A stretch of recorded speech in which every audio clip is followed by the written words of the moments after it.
your cell phones before we start our session. And I would like also to thank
كشاف العين يا ابني دائما ده مش بتاع التكليف بتاعه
discrimination between trans patients living in different countries.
by seeking a cure for cancer in our time.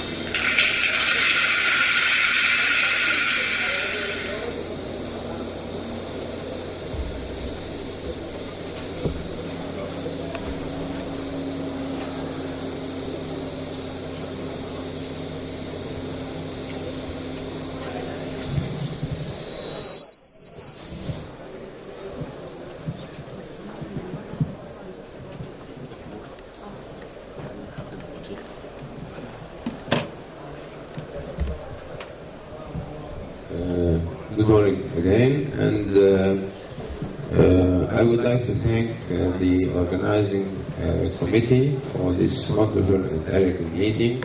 Our session is entitled Pathology Workshop. It is going to discuss some problems in cancer in general, and particularly breast cancer. We have a group of eminent and honorary speakers from Ireland, from Italy, and from Egypt. Our first speaker is Dr. Cecil Quinn. She's a consultant histopathologist, Irish National Breast Screening Program, and a senior clinical lecturer at Thames University Hospital, University College Dublin. She is one of the regional specialty advisors in histopathology at the Royal College of Physicians of Ireland. And she has about 46 publications in international journals. May I call for Dr. Quinn, who is going to give us the WHO updated classification of breast cancer.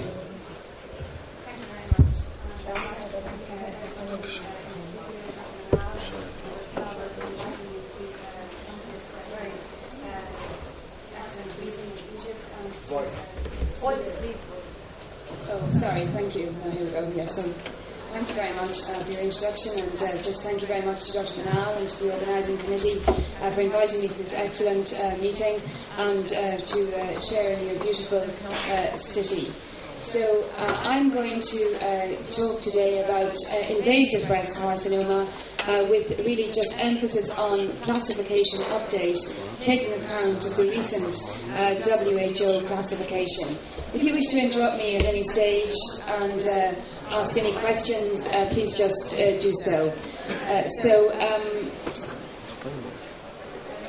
You may notice at the beginning of the TNM classification booklet this quotation from Thomas Aquinas.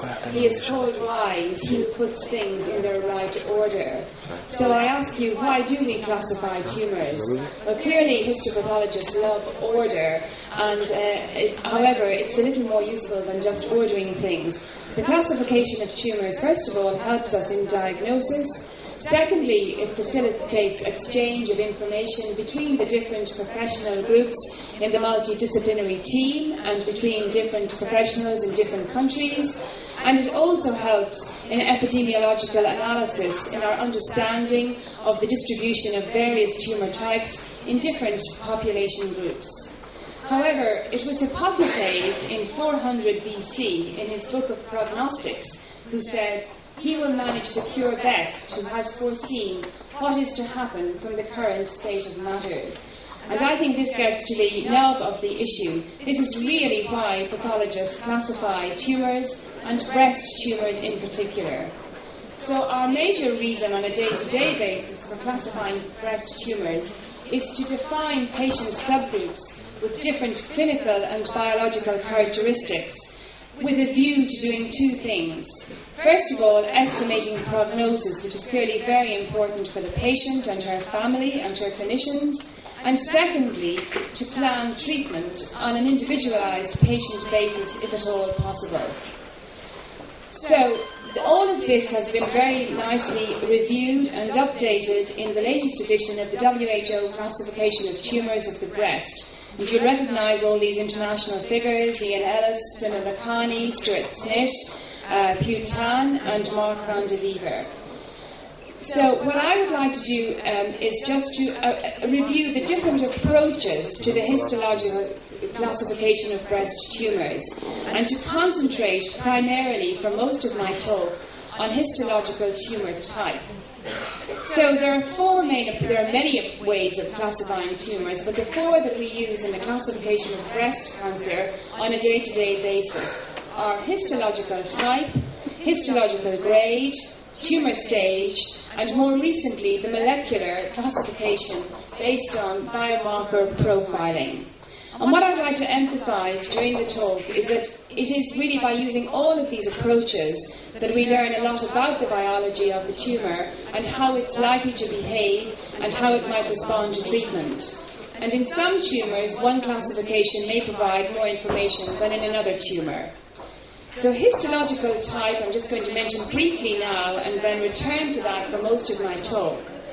Broadly speaking, breast tumours are classified as no special type, which is really what we call invasive ductal carcinoma. But this tumour type is said not to have any particular defining characteristics, and this category accounts for the vast majority of invasive breast cancers. Then we have pure special type, and in pure special type we must see the pure type in 90% of the tumour, and that goes for tubular, lobular, mucinous, etc. And then we have the mixed category, and to call a tumour, for example, mixed mucinous NST, the mucinous component of the tumour must account for at least 50% and no less than 90% of the tumour. If it's greater than 90%, then it's a special type, a pure special type, and if it's less than 50%, it's just categorised as ductal NST. Now, there are a whole host of pure special types, and there's just a list here, but I'm going to come back to those in a few minutes. So the next approach to classification is tumour grade. Breast tumour grading has been around for a very long time, and it was first developed really by Bloom and Richardson. But it was in the early 1990s that Chris Elston and Ian Ellis from Nottingham further developed this approach to breast classification and modified it and correlated their findings with a very large range of tumours with good follow-up. And the approach to grading that they use is based on assessment of three parameters, and this is internationally accepted nowadays. First of all, we assess tubule formation, and as you know, we have a coding system. 1 point if there's greater than 70% tubules, 2 points if between 10 and 70, 3 points if it's less than 10%. And then we have a similar ranking system for nuclear pleomorphism 1, 2, 3 and mitotic activity 1, 2, 3. I'll talk a little bit more about this in my talk later on the pathology of conservation surgery. So then by assigning these scores to the three parameters and adding them up, we end up with three grades. Grade 1 is between 3 to 5 points, grade 2, 6 or 7, and grade 3, 8 or 9. And this grading of breast tumours gives very useful prognostic information. These are just examples here of grade 1, grade 2, and grade 3. Using this grading system, in comparison to patient survival, we see a very good correlation with low-grade tumours showing over 90% 15-year survival, and high-grade tumours approximately 50%. So this gives us very useful information on how the tumour might behave and obviously then leading on to treatment strategies. The Nottingham group have then further developed the grading approach into a Nottingham Prognostic Index. This is used a lot in the UK and in some other countries, but not universally. The Nottingham Prognostic Index combines three parameters: tumour size divided by 5 or multiplied by 0.2, because that's the least weighty of these parameters in this particular index, then grade 1, 2 or 3, and then lymph node status 1, 2 or 3. 1 is lymph node negative, 2 is 1 to 3 nodes positive, and 3 greater than 3 nodes positive. And again we end up with three prognostic groups, and these show again a strong correlation with survival. The value of this index is that perhaps a patient who has a small, low-grade tumour but has a positive lymph node is still shown to have a very good prognostic outlook, whereas in some countries where people just rely very heavily on lymph node status for deciding on chemotherapy, using this index, perhaps a patient with that particular constellation of findings may not receive adjuvant chemotherapy. Obviously a controversial area, but this is how the Nottingham Prognostic Index is used to classify tumours. So obviously then, that is really leads into the whole TNM classification. Now my photograph is of the 6th edition, clearly there's a 7th edition published last year, and TNM classification is, as I said, it's a form of the Nottingham Prognostic Index, and as you're all aware, we classify tumour according to whether it's in situ or invasive, and if it's invasive, depending on the size of the tumour, again, lymph node status and metastases. And then this approach to classification is then converted into a clinical stage, and clearly we can find different combinations resulting in the same stage. For example, a patient with stage 2B might have a T2N1 tumour or a T3N0. So again, tumour staging is important for prognostication, treatment planning, and for comparing results of treatment strategies between different tumour groups and between different countries. So it's really an Esperanto for breast pathology and clinical management. The last then approach to the classification of breast cancer that I'm going to mention before going back to tumour type is the whole molecular approach. And this really kicked off with this very seminal paper from Mark van de Wever in 2002 in the New England Journal of Medicine, when he and his co-workers showed that by gene profiling we could divide breast tumours into 2 big groups with a very significant correlation with survival.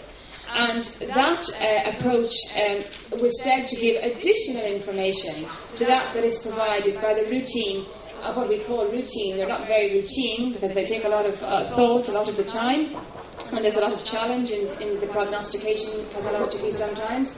But it was said to give additional information to that we provide with our histopathological parameters. This then, of course, triggered a whole research era which has dominated breast pathology and breast cancer research for the last 10 years, not exclusively, but it's certainly been a big area of breast research. And using gene profiling, it has been shown that we can, broadly speaking, divide breast tumours on a molecular basis into 4 major categories: luminal A, luminal B, HER2, and basal-like or triple negative, and I'll come back to that in a moment.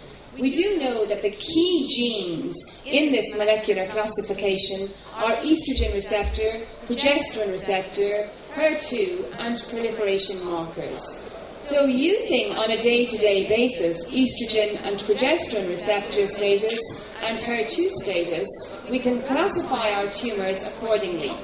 So typically a luminal A tumour will be hormone receptor positive strongly, HER2 negative with a low proliferation rate. A luminal B tumour will be hormone receptor positive, perhaps less strongly, and maybe HER2 positive or negative with a high proliferation rate. Then the HER2 positive tumours in this category are just HER2 positive and are usually negative for the hormone receptor group. And then the last group is the basal-like or triple negative. I use these together, they're not entirely synonymous. A basal-like tumour typically expresses the basal markers such as P63 and the cytokeratins 5, 6 and 14. Triple negative tumours are negative for estrogen, progesterone and HER2. There's a considerable overlap between these 2 groups, but we do know that basal-like tumours may not always be triple negative, and similarly triple negative tumours do not always express basal markers. But for the purposes of management, we generally group them together unless we find individual differences on a tumour-by-tumour basis. Now, this is the molecular classification as many people present it. Some groups would suggest that luminal B would be high proliferation rate with HER2 negativity and hormone receptor positivity, but this is generally accepted as the usual approach. But there are variations depending on the series you read. So again, molecular classification shows a strong correlation with survival, with the luminal A group certainly having a much better outlook than any of the other 3 groups. Clearly, however, the HER2 group, with the advent of Herceptin, tend to have an improved prognosis compared with what they would have had previously, particularly in the neoadjuvant setting. The whole genetic profiling has also been developed into this Oncotype DX testing, which is a test offered by Genomic Health based in California. And this test is generally speaking applied to people who have early breast cancer, stage 1 or 2, hormone receptor positive, HER2 negative, lymph node negative, and this test gives a recurrence score which predicts response to chemotherapy and the likelihood of tumour recurrence. And the real value of this test is in that intermediate group. We all know those cases where the tumour is 18 millimetres, grade 2, node negative, and the medical oncologist is wondering, should the patient have chemotherapy, should the patient not have chemotherapy? So the Genomic Health Oncotype DX test is really targeted at that patient group, trying to provide additional information and therefore guiding the medical oncologist as to the need for neoadjuvant chemotherapy or not. So now I would like for the rest of my talk really to return to the tumour type and to bring to you this updated WHO classification approach and to illustrate how in some situations tumour type gives you a lot of information, whereas in other situations you need to call on the additional classifications such as grading, TNM, and the molecular approach. So, as I said earlier, broadly speaking, we divide the tumours into those of no special type, pure special type, and mixed types. And again, I'm coming back now to them on an individual basis. So the first type is invasive carcinoma, ductal no special type. This is by far the most common breast tumour. Most people with breast cancer, most women, have ductal NST. These account for approximately 75% of invasive tumours. It's a very heterogeneous group of tumours, as we'll see in a moment. Radiologically, the tumour is usually well defined. There may or may not be associated calcification. And similarly, macroscopically, although the appearances may vary, usually we see a fairly obvious tumour which may have an irregular outline, it may have a circumscribed outline. The tumour is usually gritty, and the characteristic yellow streaks that we see are helpful in deciding grossly that we are dealing with a tumour. The risk factors for breast cancer are many. The most important really are obviously genetics, and in particular patients with abnormalities of the BRCA1 and 2 genes. However, this accounts really for only a small proportion of patients with breast cancer. Only about 5% of patients with breast cancer have documented genetic abnormality. Clearly, we suspect that a lot more patients with breast cancer do have genetic abnormalities, but these have not been clearly elucidated yet. Other risk factors include family history, which again, of course, suggests the genetic element, hormone treatment, radiation, cultural differences. We know that patients who live in the East tend to have a lower incidence of breast cancer than those who live in the West. However, we also know that if somebody moves from the East to the West, they take on eventually the risk factor, the risk profile of people living in the West, which means that there is something in the environment that is also contributing to the development of breast cancer. And obviously, we also appreciate that breast biology is very important. Conditions such as atypical ductal hyperplasia, lobular neoplasia, ductal carcinoma in situ, and breast cancer in the other breast are all risk factors which predispose the patient to the development of breast cancer. And obviously, on a day-to-day basis, we spend a lot of our time working out these lesions and trying to assess their impact or their possible impact on the patient. In terms of grading, clearly it's very important in NST because this gives us a lot of additional information. The architecture may vary, the cytology may vary, the mitotic activity may vary, so we try to grade our tumours as grade 1, grade 2 and grade 3. In some tumours, they're pretty well always one grade. However, in NST, they can be any grade, and that classification approach is very useful. So grade is variable, stage is variable. Some patients present with small tumours, some patients present with large tumours, some present with no negativity, with no positivity. Obviously very variable. Similarly, NST tumours can belong to any of the 4 molecular classifications. So again, that approach gives us additional information to tumour type in this context.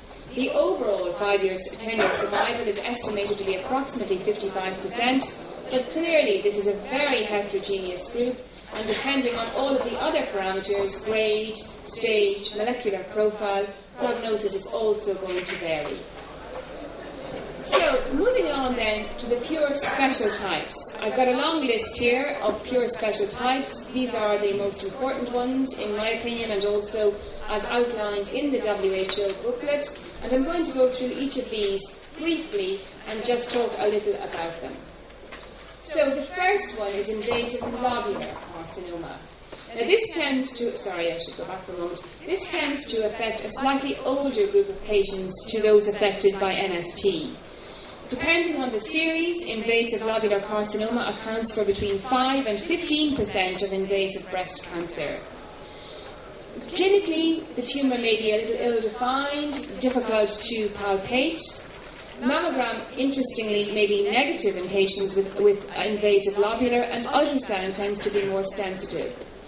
It is important to recognise that a patient has invasive lobular carcinoma non-operatively, usually on core biopsy, because as you know, these tumours tend to be multifocal and bilateral. And more recently, it is becoming routine, certainly in our unit,